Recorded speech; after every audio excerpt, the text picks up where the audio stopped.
अब ये जल संधि बंद करने के कारण ये फारस की खाड़ी में इतने जहाजों का पूरा जमावड़ा लग गया है, और अगर ये बिना परमिशन जाएंगे तो बिना परमिशन उड़ जाएंगे, या तो नीचे से माइंस लगा के मार देगा या तो सीधे मिसाइल हिट कर देगा यहाँ पर। या एलएनजी जहाज आ ही नहीं पा रहे हैं तो डिपो हो गए हैं खाली, इसलिए पेट्रोल, डीजल, एलपीजी, सीएनजी सब की क्राइसिस देखने को मिल रही है। केवल मीडिया आपको एक हिस्सा दिखा रही है कि पेट्रोल नहीं आ रहा है, डीजल नहीं आ रहा है। जय हिंद। देखिए, ईरान ने हार्मुज जल संधि क्या बंद कर दिया, पूरी दुनिया में तेल और गैस की क्राइसिस आ गई। और तेल और गैस की क्राइसिस अगर ऐसी ही रहेगी तो जो भी चीज पकाकर बेची जाती है वो सब महंगी हो जाएगी। चाहे होटल से आप समोसा खाइए, जलेबी खाइए, सादा खाना खाइए, वेज खाइए, नॉन, जो चीजें पकाकर बेची जाती है, इडली डोसा जो भी चीजें हैं यहाँ पे, क्योंकि उसमें अल्टीमेटली उसका कंजम्पशन जो एलपीजी सिलेंडर काफी महंगे हो गए।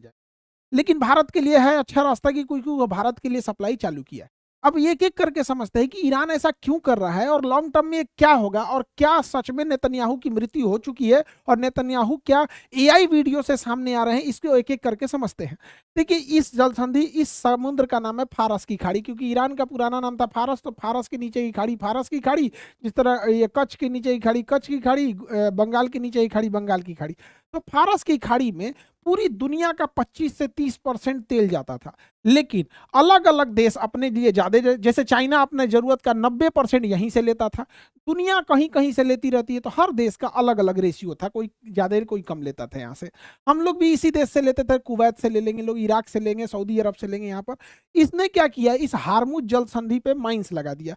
समुद्र के बीच में पतले रास्ता को जल संधि कहते हैं और चौड़े रास्ता को चैनल कहते हैं। अगर पतला रहेगा तो जल संधि, चौड़ा रहेगा तो चैनल कहते हैं। अब ये जल संधि बंद करने के कारण ये फारस की खाड़ी में इतने जहाजों का पूरा जमावड़ा लग गया है, और ये जहाज इंतजार कर रहे हैं ईरान के परमिशन का कि जाएं, और अगर ये बिना परमिशन जाएंगे तो बिना परमिशन उड़ जाएंगे, या तो नीचे से माइंस लगा के मार देगा या तो सीधे मिसाइल हिट कर देगा यहाँ पर। अब एक एक करके समझते हैं, इन जहाजों में केवल क्रूड ऑयल या फिर गैस नहीं भरा हुआ है, अलग अलग सामान भी भरे होते हैं। थोड़ा सा उसको हम लोग समझ जाते हैं, अलग अलग टाइप के जो जहाज होते हैं। एक होता है बल्क कैरियर, बल्क कैरियर बीच में खाली होता है, ऊपर से ढक्कन लगा होता है, तो इसमें हम लोग लूज आइटम भर देते हैं, गेहूं, चावल, सीमेंट, कोयला, लौ, अयस्क, ऐसी चीजें जो ऊपर से ले आके इसे सीधे भर दी जाती है, और उसके बाद से इसके ढक्कन को बंद कर देते हैं, तो ऐसे बंद हो जाता है यहाँ पर। और इसको जब खाली करना रहता है तो ढक्कन खोलते हैं और इसे क्रैब बकेट डाल के निकाल देते हैं, और जब 80% निकल जाता है तो थोड़ा बहुत नीचे बढ़ जाता है, तो ये बकेट नहीं पकड़ पाता है, तो इसमें जेसीबी उतार के पहले बटोर के और फिर इसमें क्रैब बकेट से निकाल के बाहर रख दिया जाता है। एक होता है कंटेनर शिप। कंटेनर शिप में क्या है, आप कंटेनर में सामान लोड कर दीजिए, चाहे ट्रेन से लोड कीजिए, पानी वाली जहाज से लोड कीजिए, ये बंदरगाह पे आएगा। ये क्रेन होते हैं, ये क्रेन इसको उठाएगा और इधर ट्रक पे रखेगा, ट्रक लेके चला जाएगा, और ये जहाज खाली हो जाएगा तो वापस तो जाएगा नहीं। अब इस देश से जो कंटेनर लेना रहेगा, ये क्रेन का इधर जाएगा और यहाँ से अब उठा के और ले आके अब इस पे रख देगा, तो इसे कहते हैं कंटेनर शिप। कंटेनर शिप के बाद जो अभी हम लोग के घर में खाना बनाने वाला लाल रंग का सिलेंडर होता है, एलपीजी सिलेंडर, एलपीजी सिलेंडर को लाते हैं वीएलसीसी से। वीएलसीसी का होता है very large crude carrier, crude carrier. तो इसमें क्या होता है, ये पूरा अंदर से खोखला रहेगा, ऊपर से पूरा पाइप रहेगा, इसी के अंदर एलपीजी सिलेंडर भरा रहता है।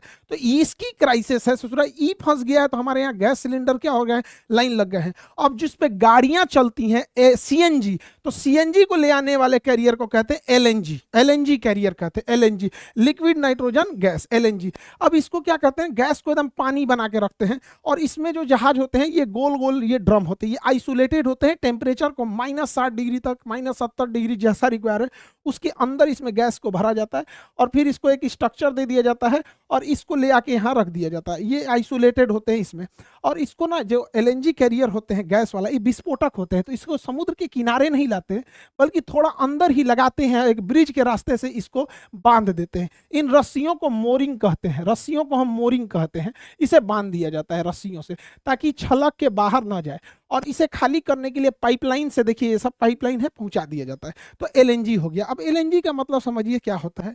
नेचुरल गैस क्या होता है, वैसी गैस जो प्रकृति में अपने से मिल जाती है उसी को नेचुरल या प्राकृतिक गैस कहते हैं। नेचुरल या प्राकृतिक गैस कहा जाता है, नेचुरल गैस या प्राकृतिक गैस।